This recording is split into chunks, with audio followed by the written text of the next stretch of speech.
Nandito kami ni Paul sa park. Long time no see si Park dito. Si Paul dito. 2 months siguro, hindi siya nagpunta. Enjoy na enjoy siya eh. Paano yung paa niya? Ngayon, magaling na yung paa niya. Pwede na ulit. Skating ring. Kanina nandun kami.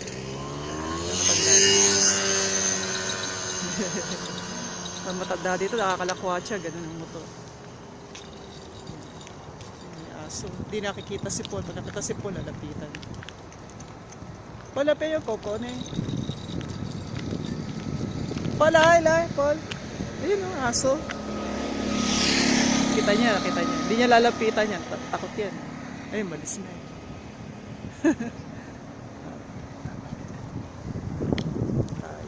Daming tao ngayon. Maaraw kasi. Sige na. Bye-bye.